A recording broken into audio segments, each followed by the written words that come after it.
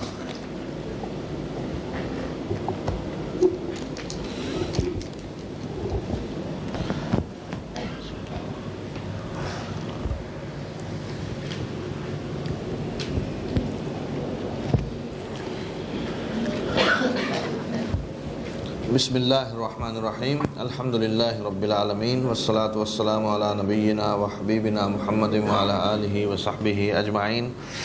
اما بعد،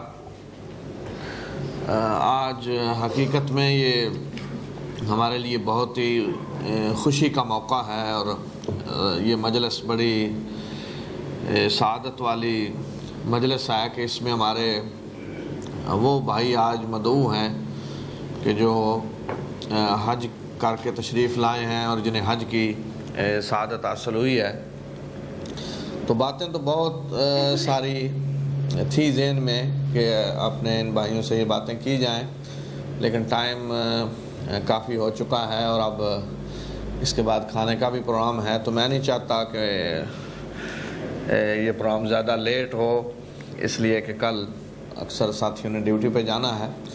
تو میں صرف ایک دو باتیں حج کے حوالے سے اور حج کا ہماری زندگی پہ کیا اثر ہونا چاہیے اس حوالے سے عرض کر کے انشاءاللہ پروگرام کو ختم کروں گا. یہ بات تو یقینی ہے، جیسا کہ سب دوستوں نے اپنے تاثرات میں کہا ہے اور ہمیشہ ہم سنتے ہیں کہ حج زندگی میں تبدیلی لاتا ہے. حج سے پہلے کی زندگی اور حج سے بعد کی زندگی لازماً بدلتی ہے، اس لیے کہ حج اتنی عظیم عبادت ہے کہ جو ساری اسلامی عبادات کا حقیقت میں مجموعہ ہے. ساری اسلامی عبادات میں جو حکمتیں ہیں، جو مقاصد ہیں، وہ سارے حج کے اندر اکٹھے ہو جاتے ہیں. اس میں وہ حکمتیں بھی ہیں جو روزے کے اندر ہیں، جو نماز کے اندر ہیں، جو جہاد کے اندر ہیں، جو زکوٰۃ کے اندر ہیں. ساری چیزیں اللہ تعالیٰ نے اس میں جمع کر دی. لیکن سب سے اہم جو چیز ہے حج کے اندر وہ حج کا تلبیہ ہے، جو حاجی احرام باندھتے ہی شروع کر دیتا ہے اور پورے حج میں پڑھا جاتا ہے. لبیک اللہم لبیک لبیک لا شریک لک لبیک ان الحمد والنعمت لک والملک لا شریک لک. تو یہ تلبیہ جو ہے یہ اول روز سے، جب اللہ کا یہ گھر بنایا گیا، جب سے حج شروع ہوا، اس دن سے یہ تلبیہ شروع ہے، حضرت ابراہیم کے زمانے سے. تو یہ تلبیہ ہمیں اچھی طرح اس کو سمجھنا چاہیے اور یہ تلبیہ ہماری پوری زندگی میں جاری ہو جانا چاہیے. یعنی جس طرح حج میں ہم نے کہا ہے کہ لبیک اے اللہ میں حاضر ہوں، اور اصل تلبیہ کا معنی یہ ہوتا ہے کہ کوئی بلائے اور آپ اس کے بلانے کا جواب دے، حاضر ہو جائیں.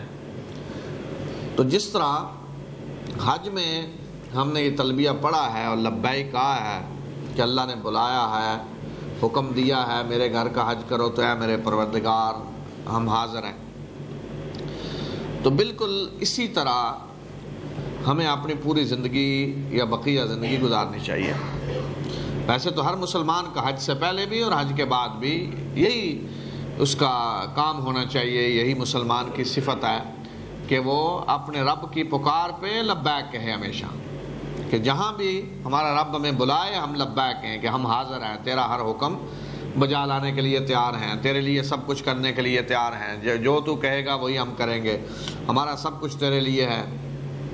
تو یہ تلبیہ ہماری پوری زندگی میں جاری ہونا چاہیے کہ صرف یہ نہیں کہ ہم نے حج میں لبیک کہا ہے، بلکہ وہ نماز کے لیے بلا رہا ہے تو وہاں لبیک کہیں، وہ اپنے دین کی خدمت کے لیے بلا رہا ہے وہاں لبیک کہیں، وہ اپنے راستے میں خرچ کرنے کے لیے بلا رہا ہے تو لبیک کہیں، وہ اپنا کوئی اور حکم آرڈر قانون ہمیں دے رہا ہے تو اس کو ماننے کے لیے بھی ہم اسی طرح لبیک کہیں، وہ کسی چیز سے ہمیں روک رہا ہے تو وہاں بھی ہم اسی طرح لبیک کہیں کہ ہم حاضر ہیں، ہم اس کو نہیں کریں گے، اس کے قریب بھی نہیں جائیں گے.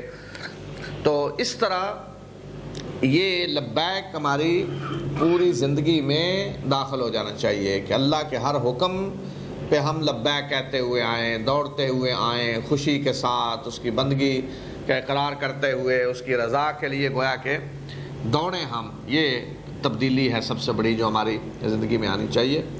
اور پھر اس کے بعد اسی تلبیہ کے اندر ایک اور اقرار اور اعتراف جو ہم کرتے ہیں، ساری نعمتیں اللہ کی عطا کی ہوئی ہیں اور شکر کا حقدار وہ ہے. ان الحمد والنعمت لک، شکر کا حقدار تو ہے، نعمتیں ساری تیری عطا کردہ ہیں، تیرا کوئی شریک نہیں. تو اس طرح ایک اور صفت ہمیں اپنی زندگی کے اندر جو پیدا کرنی چاہیے وہ شکر کی ہے کہ ہم اللہ کے شکر گزار بندے بنیں.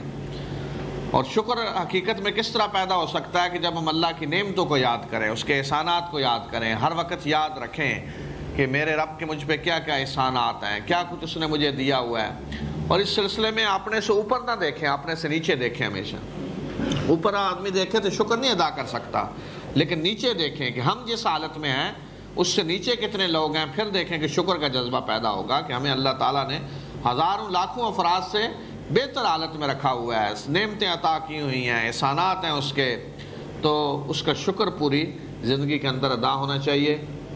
اور اسی طرح یہ اقرار اور اعتراف کہ لا شریک لک, کہ اللہ تیرا کوئی شریک نہیں, شرک سے ہم اپنے آپ کو پاک کریں. ہر قسم کا شرک اس کی ذات کے اندر, صفات کے اندر, اس کی حقوق کے اندر, اس کی اطاعت کے اندر کہیں بھی شرک نہ ہو. اور یہ ہے حج کی اصل روح. اس کو ہم اگر اپنی زندگی میں جاری کر لیں تو پھر یہ تبدیلی حقیقی تبدیلی ہوگی, اور ایسی تبدیلی ہوگی کہ جو انشاءاللہ ہماری زندگی میں قائم و دائم رہے گی. اور پھر اسی تبدیلی کے نتیجے میں اللہ تعالیٰ کا وعدہ ہے, جنت کا وعدہ. اور یہی حج جو ہے وہ حج مبرور ہے, کہ جس کے بارے میں رسول اللہ صلی اللہ علیہ وسلم نے فرمایا کہ حج مبرور کا بدلہ تو صرف اور صرف جنت ہے. اور حج مبرور کے بارے میں علماء نے کہا ہے کہ حج مبرور وہ حج ہے کہ جس کے ذریعے آدمی کی زندگی میں تبدیلی آئے. جس طرح گیا تھا اس طرح واپس نہیں آیا, وہ بدل گیا, اب زندگی تبدیل ہو گیا پوری کی پوری, وہ واقعتاً اللہ کا فرمانبردار بندہ بن گیا ہے. تو مسلمان کا وصف یہ اللہ تعالیٰ نے بیان کیا ہے کہ مسلمان کون ہے جو اپنے آپ کو اپنے رب کے حوالے کر دیتا ہے. بلا من اسلم وجہہ للہ, کہ وہ شخص کہ جس نے اپنے آپ کو اپنے رب کے حوالے کر دیا, اپنے رب کے سپرد کر دیا, اس کے آگے اپنے آپ کو ڈال دیا کہ اے میرے پروردگار میں تیرا بندہ ہوں, جو تو کہے گا وہ میں نے کرنا ہے, تیری رضا میری رضا ہے, جو تو چاہے گا وہ میں چاہوں گا, جس چیز کو تو ناپسند کرے گا اسے میں ناپسند کروں گا, جس چیز کو تو پسند کرے گا اسے میں پسند کروں گا, جس سے تو محبت کرے گا اس سے میں محبت کروں گا, جو تیرا دشمن ہے وہ میرا دشمن ہے. یہ ہے حقیقت میں مسلمان کا معنی, اور یہ ہے اسلام کی بھی حقیقت. تو اسلام کوئی ایسا مذہب نہیں ہے دوسرے مذاہب کی طرح کہ جو چند رسم و رواج کا مجموعہ ہے. اسلام تو پوری زندگی کا نظام ہے. پوری زندگی کے لیے اللہ تعالیٰ نے جو قانون دیا ہے, جو طریقہ بتایا ہے زندگی گزارنے کے لیے, اللہ تعالیٰ نے جو قوانین دیے ہیں, ان پورے قوانین کا, اس شریعت کا نام اسلام ہے. وہ راستہ جو اللہ کی بندگی کا راستہ ہے. اور یہ بندگی صرف چند چیزوں میں نہیں, یہ تو پوری زندگی میں ہونی چاہیے, انفرادی زندگی کے اندر, اجتماعی زندگی کے اندر, گھر کے اندر, بازار کے اندر, عدالت کے اندر, حکومت کے اندر. پوری انسانی زندگی انفرادی اور اجتماعی پوری کی پوری اللہ کی بندگی کے رنگ میں رنگی ہوئی ہونی چاہیے.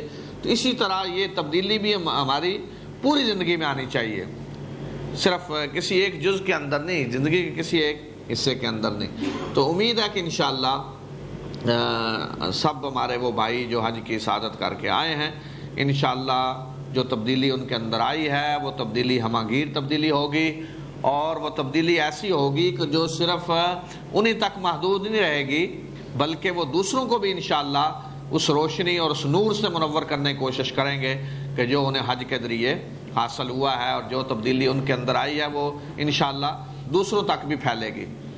تو اس مقصد کے لیے, اس تبدیلی کو جاری ساری رکھنے کے لیے اور اپنی تربیت کے لیے انشاءاللہ دارالایمان آپ کے ساتھ پورا تعاون کرے گا. اور انشاءاللہ ایسے پروگرام دارالایمان میں آپ کے لیے ہوں گے اور ہو رہے ہیں کہ جن سے آپ فائدہ اٹھا سکتے ہیں. اس لیے کہ تبدیلی اسی وقت قائم و دائم رہ سکتی ہے کہ جب آدمی ہمیشہ ایسی مجلسوں میں بیٹھے اور ایسے مواقع اسے حاصل ہوں کہ جہاں اللہ کی یاد ہو, یاد دہانی کرائی جائے, آخرت کی یاد.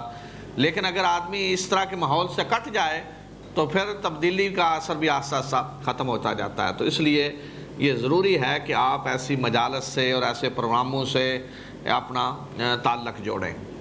اور ایسے پروگرام انشاءاللہ دارالایمان میں ہو رہے ہیں بہت سارے. روزانہ ہو رہے ہیں، ہفتہ وار ہو رہے ہیں، مردوں کے لیے، خواتین کے لیے، بچوں کے لیے، پوری فیملی کے لیے، کہ جن سے آپ فائدہ اٹھا سکتے ہیں۔ منامہ کے اندر، رفاع کے اندر اس میں کلاسیں تجوید کی ہو رہی ہیں، عربی گرامر کی ہو رہی ہیں، قرآن کے ترجمے کی کلاسز ہو رہی ہیں، قرآن کے درس ہو رہے ہیں، قرآن سمجھنے کے لیے سیرت کے پروگرام ہو رہے ہیں۔ اس میں آپ کسی بھی پروگرام میں شریک ہونا چاہیں، قرآن پڑھنا چاہیں، ترجمہ قرآن کا پڑھنا چاہیں، عربی زبان سیکھنا چاہیں، کیسٹیں موجود ہیں، کتابیں موجود ہیں، لائبریری موجود ہے، آپ ان سارے وسائل سے اور ساری چیزوں سے فائدہ اٹھا سکتے ہیں۔